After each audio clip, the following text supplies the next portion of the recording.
Okay. Oh, that didn't work.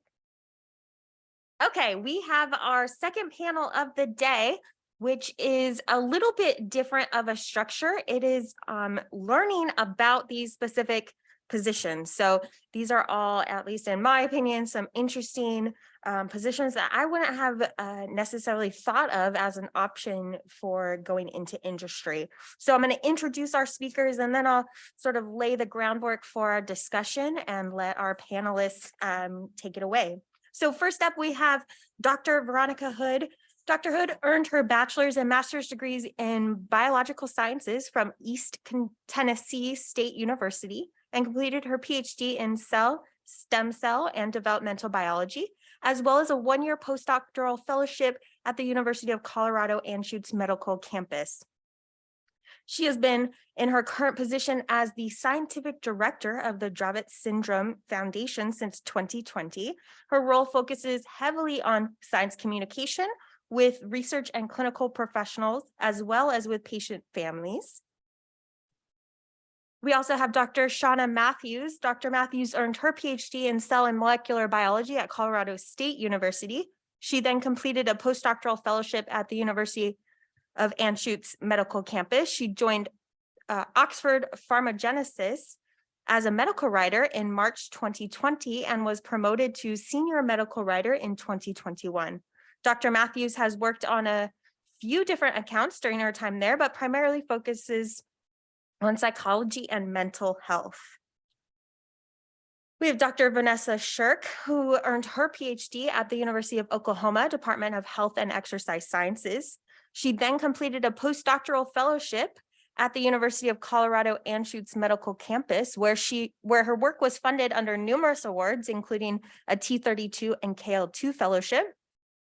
Dr. Sherk was promoted to assistant professor at the University of Colorado prior to her starting her current position as a scientific review officer for the Center of Scientific Review and the National Institute of Health. Dr. Mallory Smith is a science policy manager at the American Society of Biochemistry and Molecular Biology, where she advocates on behalf of researchers and trainees across the nation. Smith completed her doctoral degree in biochemistry and molecular biology from the University of Kansas Medical Center in 2020 and pursued a postdoctoral fellowship at NIH, gaining expertise in how DNA is read, copied, and repaired by DNA polymerases. She also holds a bachelor's of science in chemistry from the University of North Georgia.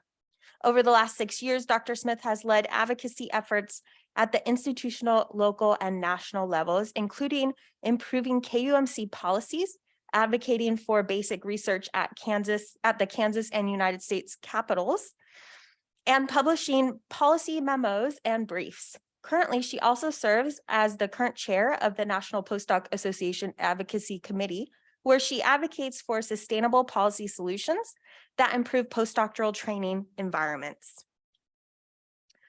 We have Dr. Fausto Alex Varela. Dr. Varela's academic path has crossed several disciplines, beginning with undergraduate training in psychology at California State University, San Bernardino.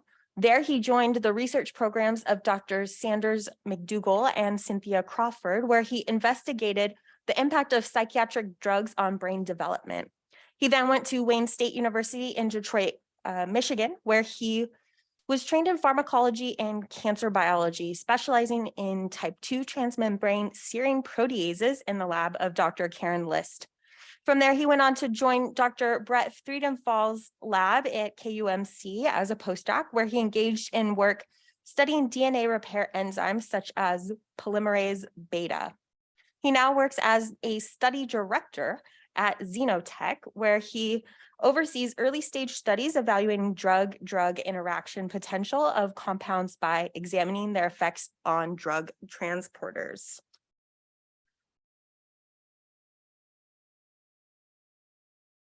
Welcome, panelists. Thank you all so much for being here. I'm so excited to have you and for our trainees to learn about your interesting and unique positions in industry. The way I'd like to format this panel discussion is that I'd like you guys to touch on 3 different questions, which we'll go through one at a time, but I'll preface them starting out now with first, what I'd like you to address is sort of what is this position that you have?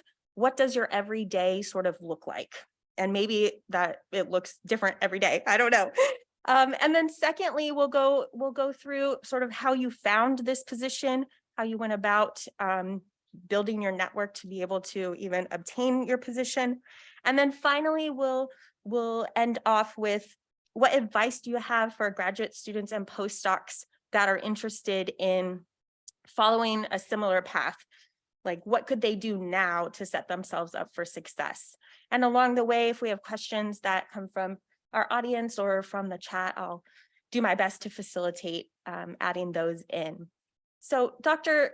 Matthews, would you mind starting us off with sort of what your position is and what your day-to-day looks like? Absolutely. Hello, everyone. Can you hear me? We can. Okay, excellent. Well, thank you so much, Dr. Forright, for the incredible introduction. I feel much fancier than I actually, feel on a daily basis. So thank you for giving me the ego boost. So my name is Shawna Matthews. I'm a senior medical writer with Oxford Pharmagenesis, and I'm really happy to be here with you today. So I should have written down those questions because I'm probably going to forget one. But I really just want to start with what I do on a day-to-day basis, especially because I feel like there's a lot of misconceptions about what a medical writer does. First thing, I do not write all day, every day.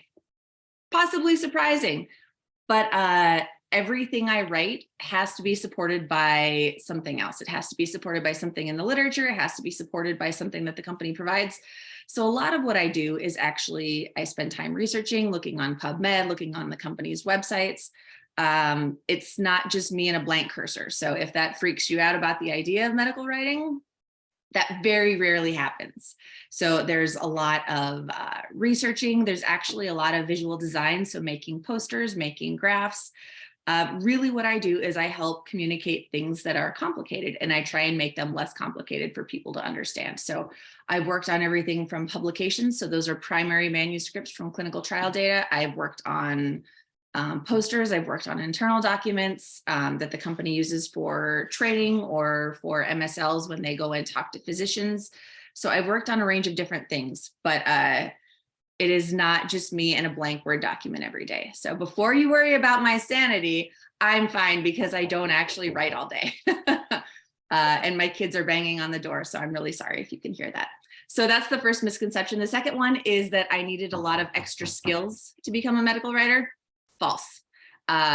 If you made it through grad school, if you are now a postdoc, you already have everything you need to be a medical writer. You know what it takes to write a good abstract. You know what it takes to make a good poster. That carries through, whether it's your work or not. So, are there technical things that you'll learn that make your job easier? Absolutely. But that's true for any job, right? You do not need special skills to be a medical writer. You already have them. And then the third thing that I was actually really nervous about when I became a medical writer is that I thought it would be harder to write about someone else's science. How could I know their science the way I knew my own science, right? When it was stuff that I had actually done. And I'm here to tell you, it is so much better writing about other people's science, right? There's no judgment there. When I would write something about the science that I did, there was so much judgment, like, oh, I really messed up that study. Should have added another control group. Need to repeat that one. There's none of that. If you go back to your client and tell them that they need to repeat the study, they will laugh at you. So there's none of that, right? All you can do is take what the client gives you and tell the best possible science story that you can.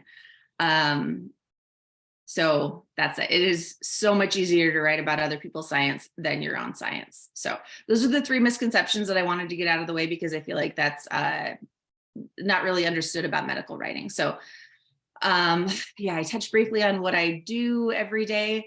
And if I can interrupt, just to Sure. clarify for everyone, you are remote in your position, or do you go into an office every day? Nope, I'm remote. I started in March of 2020. So COVID and I joined the medical writing field about the same time. And yeah, so I actually live in South Dakota and I work for a company in Pennsylvania. So medical writing is actually very suitable for working remotely because pretty much all I need is a laptop and a Wi-Fi connection. So it's really, really well suited to working from home, which is good because I have kids and they have demands. So, okay, so that's what I do. How I ended up here, I actually think it's an N of one, right? How I ended up here is not how you will end up here. If anyone has any specific questions about what they can do to get involved, I'm happy to talk about that. But my journey, Dr. Forright touched on the important parts of it.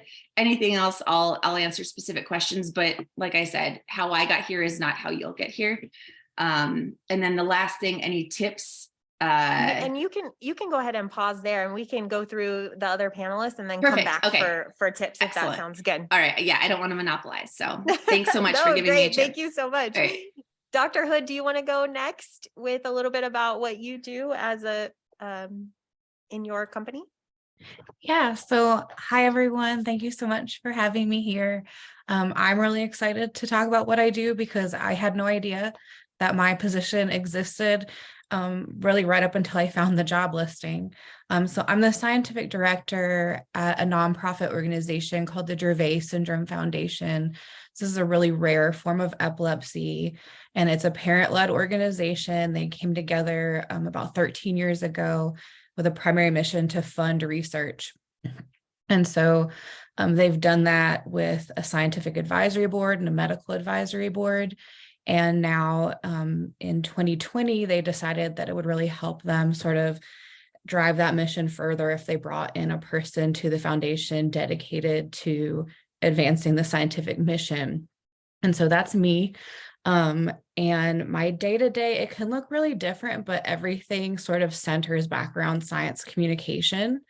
So I help run our grants program. So it's a lot of seeking out scientists that are doing things that align with our funding priorities, to tell them about our grant funding mechanisms and to help them understand where their grants might fit within that.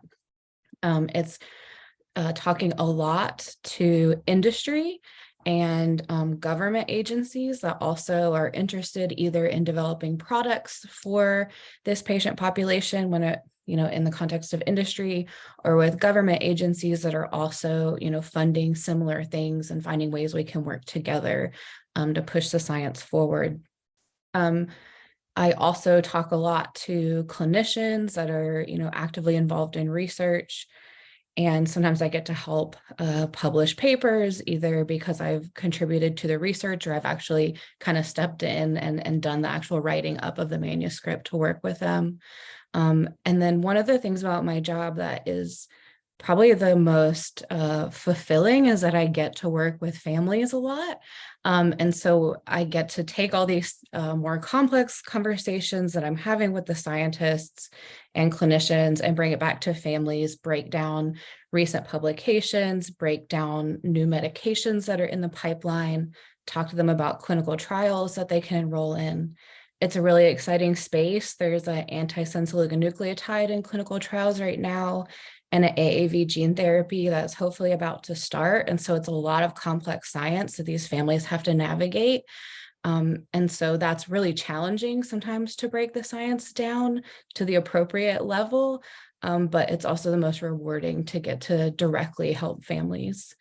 I think that's sort of the big overview of my job. I'm happy to answer additional questions or pass it on to the next panelist. Yeah, thank you so much. And you are also remote, correct? I am. I do get to travel a lot, so I still get to go to scientific conferences, some that are really, more academic focused, as well as some that are more industry focused. So it's a nice mix. I enjoy working remotely, but it's nice to still kind of get out there and mingle with scientists and other people in the same space. Awesome. Thank you so much. We'll leave it there and we'll circle back around on the next topic. But at this point, Dr. Smith, would you like to give us a little introduction into what you do every day? Certainly. Thank you for the invitation to be here today. And I would love to tell you more about my job at the American Society for Biochemistry and Molecular Biology. So I am a science policy manager.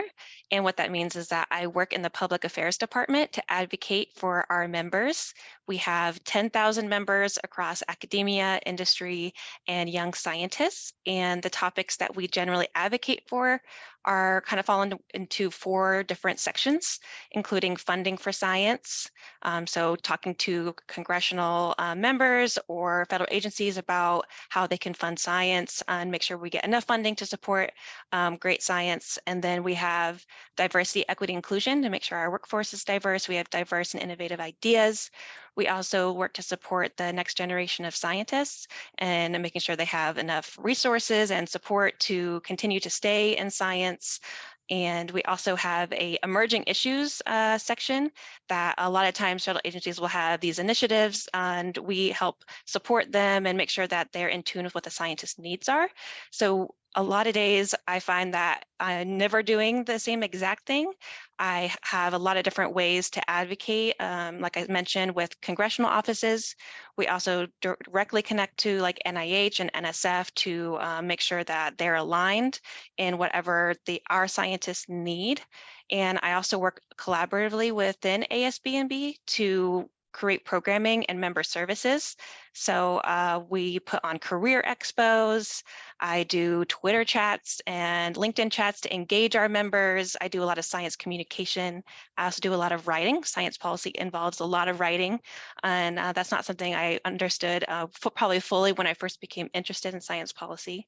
And I'll get ahead of you on the working remote situation.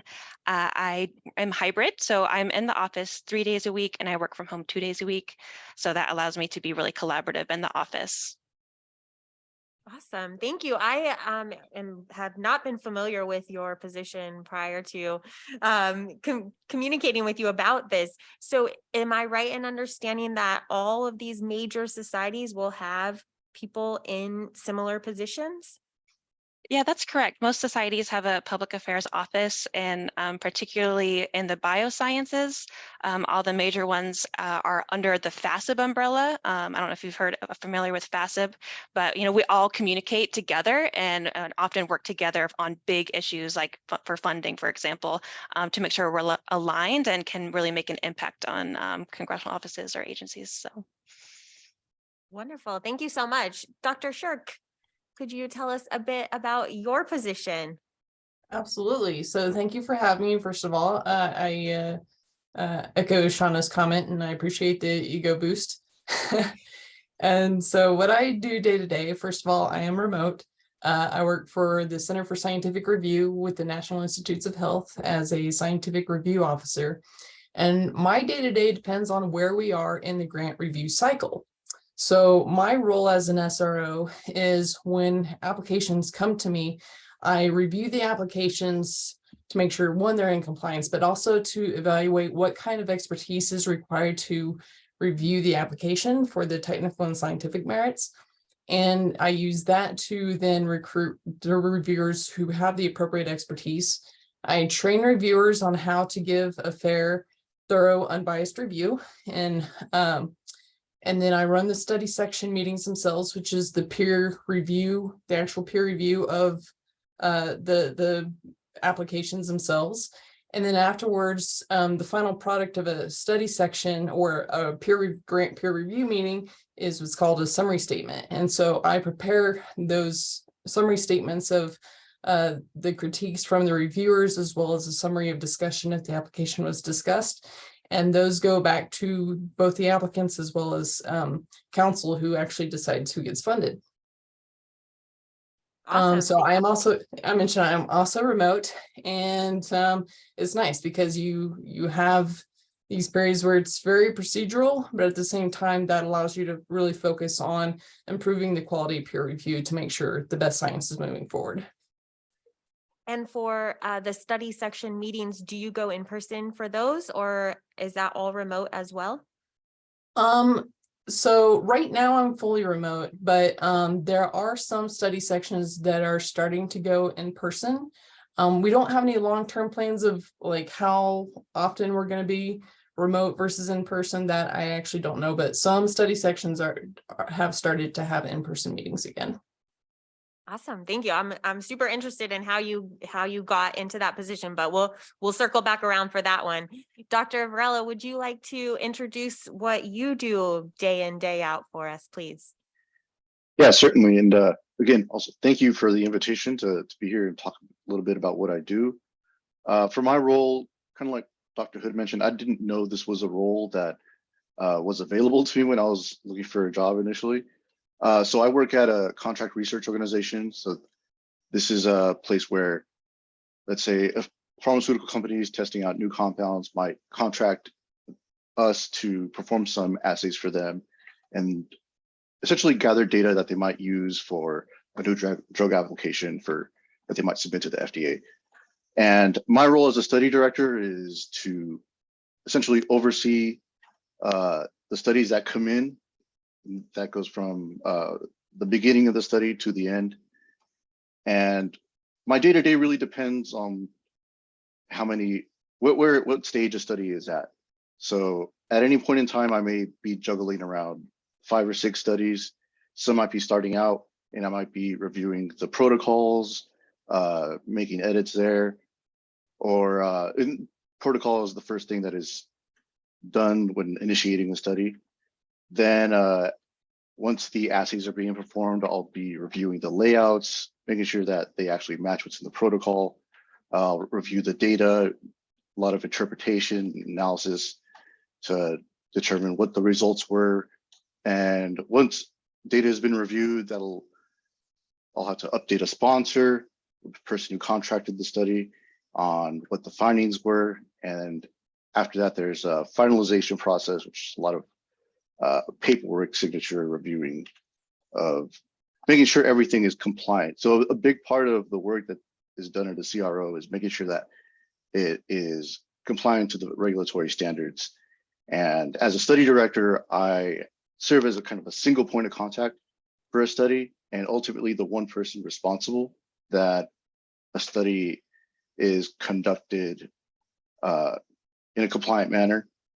And a lot of what I do just is surrounding that, because effectively, if there's like any situation where a study is shown to have any sort of like misconduct, some questionable data, ultimately that would fall back on me, and I could be potentially held like legally liable for that.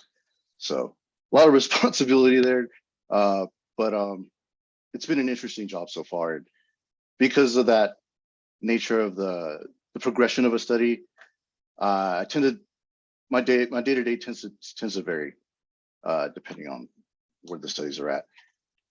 Right now, I'm currently hybrid, so most of the week I work remotely, but I do tend to go into the office a couple days. Typically, what necessitates going into the office in person is a lot of reviewing documentation and then actually like wet ink signatures. We're in the process of moving to electronic lab notebook system where everything could be documented online or electronically. And I think that might actually cut out the need to be in the office, but it's still a work in progress. I have a couple questions. So when you talk about compliance, is that this idea of like good laboratory practices? Is that what sort of you're referring to? Right. Yeah. Okay. Yeah. So there's a lot of everything that's done there is modeled after the good laboratory practices. Even so, some of the studies that are contracted, they might be full on GLP, as they call it, good laboratory practice. Yep. They might require that kind of heightened level of documentation. But typically, most of the studies are non-GLP, but we still kind of follow those same guidelines to make sure that everything is performed correctly and is still going to meet that kind of rigorous criteria that's laid out by federal agencies. Great, thank you. And just to, if you don't mind weighing in, it sounds, aside from that sort of compliance component, your position sounds similar to what a PI in academia might do in terms of having to deal with the protocol and take these studies through the entire process and also help understand the findings. Could you compare and sort of contrast briefly how it's different than being an academic PI? So I can only speak to the PI perspective based on my interactions with advisors, mentors throughout my career. But what I have noticed is you're effectively, I think you're in some ways more involved, right? As a PI, you might delegate a lot of things to your team, and depending on how involved you are, you might not really be looking at what kind of documentation or paperwork is being drawn up, or what kind of documentation is being performed during an experiment, during a study, until maybe at the end of it, you're getting data updates. Whereas when an assay is performed here, I actually review the paperwork that the assay set up, so the layouts and everything, making sure that everything is effectively matching so that the assay can be performed the way it's intended to be. I am in communication with the people who are processing data or performing the assays. What's also different too is that how compartmentalized the organization is. In an academic setting, the organization is a little more focused, like a grad student or a postdoc they're responsible for several aspects of the work. Whereas at a CRO, whoever drafts the protocol, that's different from the people performing the assays. A different set of people process the data, a different set of people draft up the report. And I kind of like that compartmentalization because it just allows things to flow a bit more smoothly.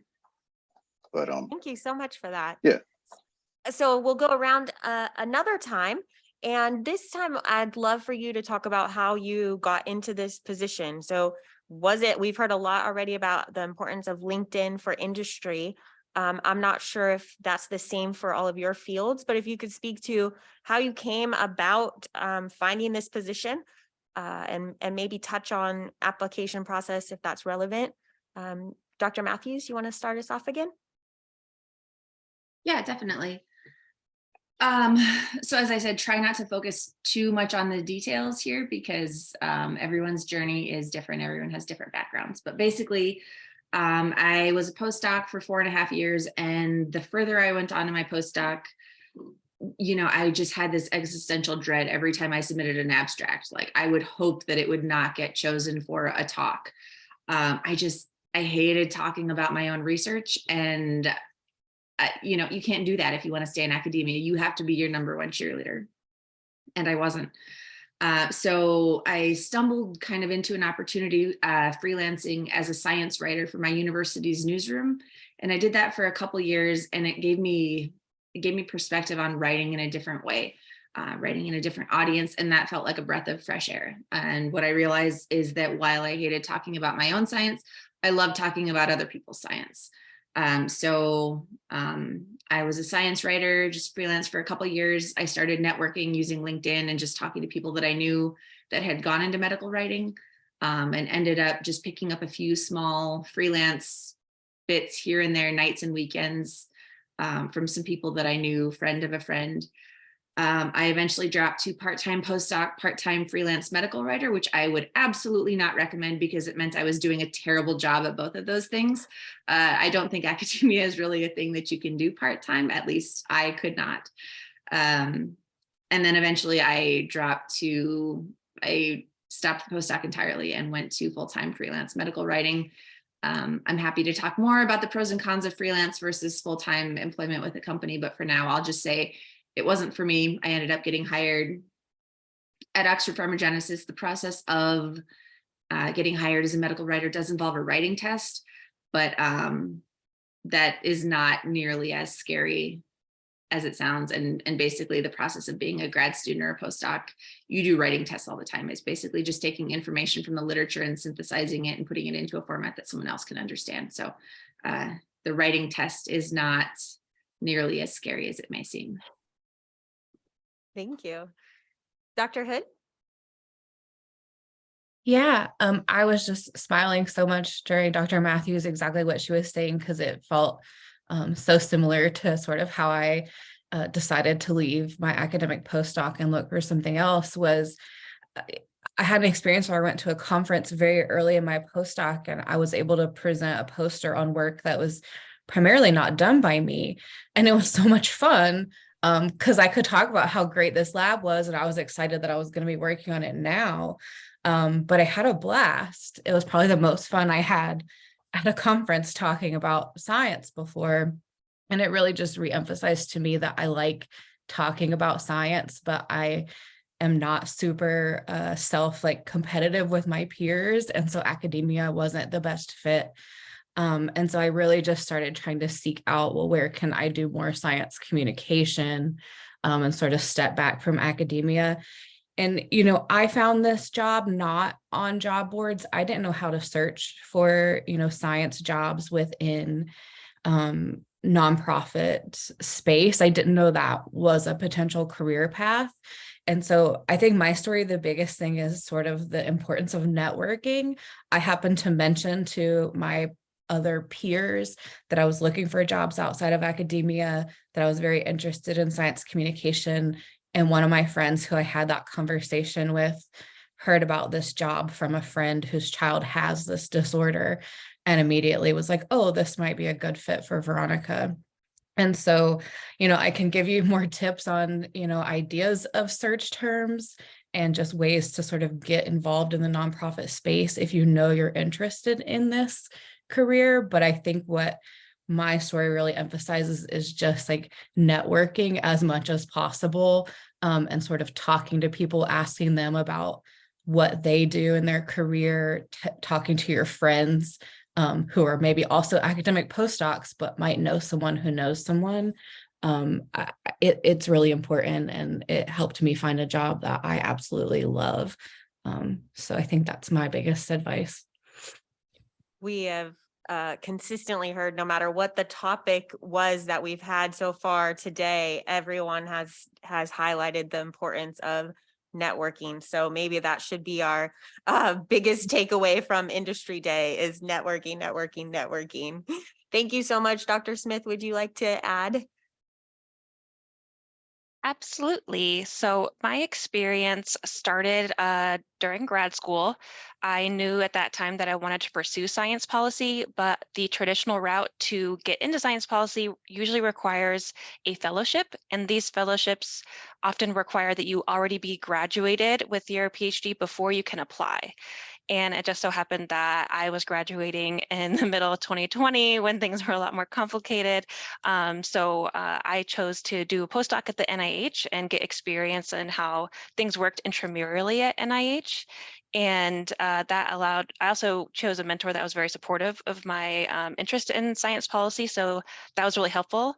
And throughout my time at KUMC as a graduate student and my time at NIH, I just became, stayed very active in advocacy. I took any opportunity I could to be an advocate, be on like some kind of leadership role and lead any efforts like that, and be involved in my scientific society, which was ASB&B. And that connection and relationship that I had built with the ASB&B team actually led to them contacting me about the open position, hoping that I would apply. So definitely networking 1000%. And I think even more nowadays, people are talking about getting into science policy without those fellowships. So I'd be happy to talk more about maybe some unique ways to find your way into this area. Awesome. Thank you. That sounds like the sort of pinnacle where they're coming to you to have you step into the position. Awesome. Dr. Sherk? Sure. So as Dr. Forwright mentioned in the intro, I was an assistant professor, and I had been a professor for a couple of years or so, and I started dealing with some burnout. And, I prided myself on my work ethic, but it got to a point where I'm like, I had a hard time staying motivated. And when COVID came, it just kind of, pushed that even further. And I am not on social media that much. Nor am I very social media savvy, but I actually came across the job on Twitter. So the NIH was advertising the openings on Twitter. And so I looked at it, and one thing I that it made me realize very quickly is that I really wanted a better work-life balance, because as all of you are probably well aware, 40-hour work week in academia is pretty rare, at least if you want to be successful in academia, especially if it's a soft money position.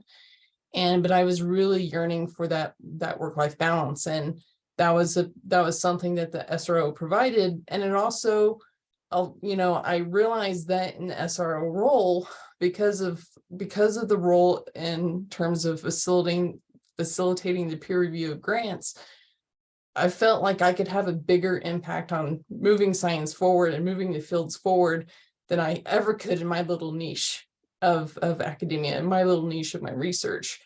And so those two things combined really got me excited to apply. And so I did it. Basically was the application windows are pretty short, like 5 to 10 days. And so they do call outs every so often.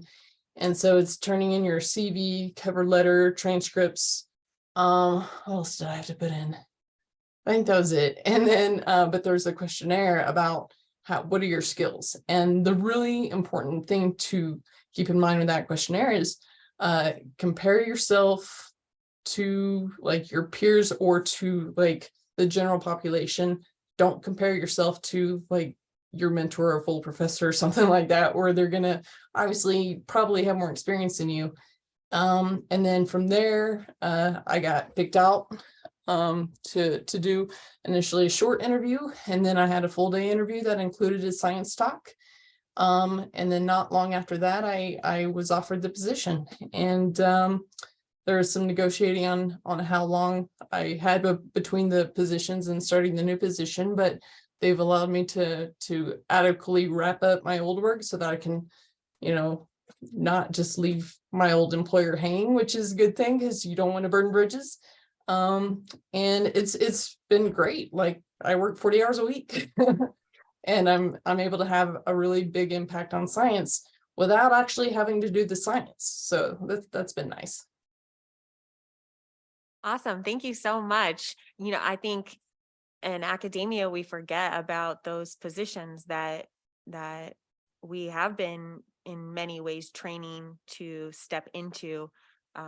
If you're writing grants and obtaining grants and doing all of that, you're in that world already. And there are I imagine a lot of positions that are surrounding that component. Exactly. So it was important that I'd already had some experience with being independent, and so I could empathize with when people are putting in their grants. These are their babies. These are like their projects that they have invested so much of themselves into, and so you really want to do the best job you can, making sure that the application is given the review that it deserves.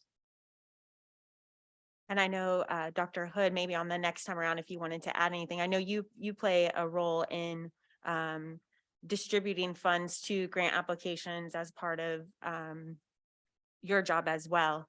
But in the meantime, we'll go to Dr. Varela. You have a question, Dr. Varela, in the chat. Ashley Howard is asking if you're always looking at the same metrics and similar assays for the studies, or does that vary widely? So for the most part, there are a set of standard studies that are performed as Xenotech, and a lot of this is informed by, again, regulatory guidance. For drugs, like the FDA wants to see data on what kind of impact it might have on absorption, metabolism in the liver, renal system, in the gut. So to provide that information, we provide a set of studies that will provide the necessary information to support an application. However, Xenotech is known for their custom studies, so they do have some differently designed studies that can be tailored to specific requests that we get from time to time. But for the most part, yeah, even the metrics, those are also kind of laid out by regulatory agencies. They'll set criteria for what is considered acceptable, or what might constitute a drug-drug interaction, et cetera. Great, thank you for that. And then if you don't mind telling us about how you came across this position. Sure. So I can't say I have a very good story about that. When I was applying, I was a postdoc, and I was applying kind of after a whole year of that whole COVID shutdown. It was a weird time, and I got to the point where it's like, I think I need a job because I don't know if this is going to work out. So throughout my graduate training as a postdoc, I was a parent. We have 2 kids. I still have 2 kids. They didn't go anywhere. And it could be tough to kind of manage time, and it can also be discouraging when you compare yourself to your peers who maybe younger than you. They have less kind of obligations. They don't have kids to take care of, etc. So I think academia makes you feel like you're not doing enough. And I guess I got to a point where it's like, I don't think I'm going to be able to continue down this route. And if I do, it's really going to require taking more time away from family obligations, things like that. So I really sought out a job that would, like Dr. Sherk mentioned, would give you a better work-life balance, and also just maybe provide a better quality of life, because from grad school to postdoc, it's like, and having kids, it's a long time to just be struggling. So living in KC, it's a very affordable area. So I was really aiming to just kind of stay in the area. I was looking at what kind of opportunities were around here. And I cast a very wide net. I applied to all kinds of different jobs. Like, there were medical writer jobs I applied to, some technical writer jobs, some grant writing things. And I didn't know about these CROs. I had heard some negative things from my time in Michigan. There was a very big CRO over there that I remember hearing from someone there, and it didn't seem like a very positive environment. But I gave it a shot as applying to Xenotech and a few other places, because there's actually a fair amount of biotech agencies in the area. And when I think it was helpful. I want to say it was helpful that I had my degree, but it wasn't a necessary thing, because there are definitely people on my team with the same job role as I have that do not have PhDs. But I think it just allowed me to get hired at maybe a higher level. But I think my training just helped me to be able to adapt more quickly to just a new type of new disciplines, and that was something that they appreciated. And one of the things I did do to kind of better myself and kind of research and kind of gain information about the role was reach out to people on LinkedIn that were at the positions I was applying to. And at Xenotech, I was actually able to talk to someone who ended up leaving to go to somewhere else, but she was actually in the same role. She gave me a lot of information about what it was like working at Xenotech, and that definitely gave me a good feeling about what kind of environment was there. And so far, it's worked out pretty well. Wonderful. Thank you. Yeah, we've heard throughout the day that interviewing people in the position you're looking for is a great way to gain all of that information you need for the interview process, the application process, and then just being sure that this is a good fit for you. So we're coming down to about 15 minutes left of our discussion. So what I'd like to do with this last round is to, ask you. So I've heard a lot that you got to a point where you just couldn't see yourself staying in academia. Let's say we're going to be proactive about this and say, like, I already know it's not that I'm completely burnt out yet, but I already know that staying in academia might not be for me. What can our students and postdocs and other trainees do preemptively to set themselves up for success if they wanted to go into a similar position that you have? So and then you can also add any other comments you want to give that maybe I didn't get to. So Dr. Matthews, we'll go ahead and send it to you. Yeah, I was trying to think of something catchy to say. So one, I mean, it depends on your personality. One possible downside of my job is I almost never go anywhere. I've covered one Congress as a medical writer, and I've gone to one medical writing conference. And I've been in this job for 3 years. So I'm averaging a little less than one outing per year. And so it depends on how you feel about working from home. If the walls close in, medical writing may not be for you. That said, that there are some people at my company that live locally and they go into an office, but I would say the majority of people in medical writing positions are at least part-time remote. So something to think about, how you feel about, interacting with other people outside of a virtual setting. What else? I think really tuning into how you feel when you talk about your work is something important to know, because my understanding of what makes you successful in academia is that you have to be your biggest fan. No one can love to talk about your work as much as you do. And if that is not for you, it may be time to think about what else you could do that is still in the realm of science, if that's where you want to stay, but that might be more fulfilling. And I just want to echo what I think it was Dr. Sherk said.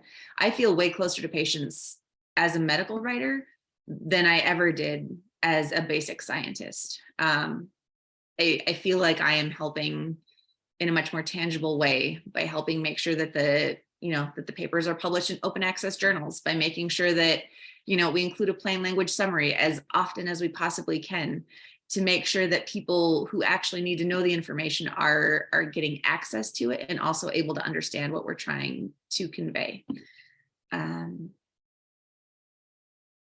So in terms of what tips I could give people who wanted to get started with it, just apply to a medical writing job. You already have everything you need. If you think it's for you, then apply. That's all you need. And also you should, I don't want to speak for everyone else, but you should definitely add the panelists on LinkedIn, and you can reach out to us if you have additional questions that come up later. Thank you so much. Dr. Hood? Yeah, I think my biggest advice is to learn about as many jobs as you can now, so that you're thinking through more. I swore up and down I was going to stay in academia. I 100% wanted to be a PI, so I didn't think I needed to learn about alternative careers. I didn't think it was important. I was just going to put my head down and do that one path. And I didn't foresee that life events were going to happen that were going to impact how I felt about that career path. And, I definitely identify with sort of the burnout and wanting some more work-life balance that a lot of the other panelists have mentioned. And so I think my biggest advice is just learn about more careers, talk to people and ask them about what they do. Obviously, everyone's here at this career panel right now, so you're already doing a really good thing that I was not doing at that stage. And then I think just really thinking through what drew you to science and what has kept you here so far. What do you take joy in and what do you not take joy in? And just start listing those things, and that can really start help pushing you into a direction of what careers might be a good fit. I know so much more now about all the roles that help support science outside of just academic researchers than I ever knew before. I didn't anticipate that. And I actually, even if I had stayed on the same career path, I think it would have been so helpful if I sort of had a better understanding of the way that industry, academia, clinicians, government, and all of these nonprofits and societies all work together to push the field forward. I think it would have broadened my view of what I was doing, even in the lab. So I think that's just my biggest advice, is to try to stay open and learn as much as you can, because you may not, there might be the job out there you don't even know exists. So you can't say this is my career goal until you learn about it. Thank you so much. Dr. Smith? Yeah, I definitely echo Veronica. And if you feel nervous or don't know who to reach out to for informational interviews, there are so many career panels on YouTube. You can just go on YouTube and watch all these different careers, and then you can usually find their email or they provide it somewhere. So that's a great way to like dip your foot into finding alternative career paths. I also wanted to kind of put in some tips for everybody here, but also for the women in the room. I really encourage you when you're looking at job applications to know that it's okay to apply to jobs that you're not 100% qualified before, 80% qualified for, even if you're 50% qualified for it, go for it. Most employers expect you're not going to be 100% qualified, and if you are, you're probably overqualified. So, definitely encourage you to take that into perspective, and also always negotiate your salary. The worst they can say is no. So I know it's hard, but it's important to do that and be your own advocate. And then for those of you that really want to pursue science policy, reach out to me on LinkedIn. We can talk about your particular situation. But in general, make sure that you have some kind of experience writing something that is not scientific. So an op-ed, a blog post, something like this. And also, I run a advocacy training program at ASB&B, so you can become an ASB&B member, and you can apply to our program. It runs every summer, so applications for that will open in March for those interested. Awesome. Thank you so much. Dr. Sherk? Yeah, so trying to add on to what's the great tips that have already been provided. For my position, you do need some experience with independent science at first, but in the meantime, this is an area where you can think of where it's okay to change your mind in what you want out of your career, what you want out of life. And it doesn't have to be, certainly I encourage doing it before you're completely burnt out or completely before things don't go as planned, like was already mentioned, be open to possibilities. But preparing for my role, some things that helped me get the role that I'm in is if you can get review experience, take it. Get some leadership experience and management experience where you can, mentorship. If you can learn, if you have an opportunity to mentor other people, that also helps, or teaching, because those are all aspects that are important for the SRO role. Let's see what else. Really, being honest with yourself about what you want, and what you want, and not what other people tell you you should want. And really, think about, use that to your advantage and to help drive you into the direction that you want to go. Thank you so much. Great advice. Dr. Varela, would you like to bring us home, so to speak? Yeah, I'll give it a shot. So I think one thing that I feel would be really useful for someone that's considering a non-academic career is to prepare a resume. And it sounds simple, but I think it forces you to really look at your experience in a new way. And you have to look at it in a different kind of way too, to be able to make it attractive or translatable to someone that doesn't work in an academic environment. It's also a nice way to kind of big up yourself in a way, some people, not everyone, but like I definitely had trouble kind of acknowledging my accomplishments throughout my time throughout my academic career. And you really want to kind of like present your best self in interviews and in your resume to be enticing as a candidate for whatever job that you're looking at. So that's a pretty like powerful exercise, I think, writing the resume. And I didn't get a chance to check out any of those earlier sessions, but it seems like there was someone earlier that kind of went over that, and hopefully they had some good information. But it's really trying to condense what you have and highlight certain skills. Like as a researcher, you have to be organized, and how do you like get that across with examples and things like that. And I think that's probably one of the big things that I found helpful. And also just be open to different types of careers. it can be a very humbling experience looking for work outside of academia. A lot of times it might be frustrating that you might feel only qualified for entry-level jobs or something, but getting your foot in there is a really big step, and there's a lot of like potential that we all have, especially based on our training, that it can be hard for others to appreciate. But that's kind of on us to make it, to highlight that.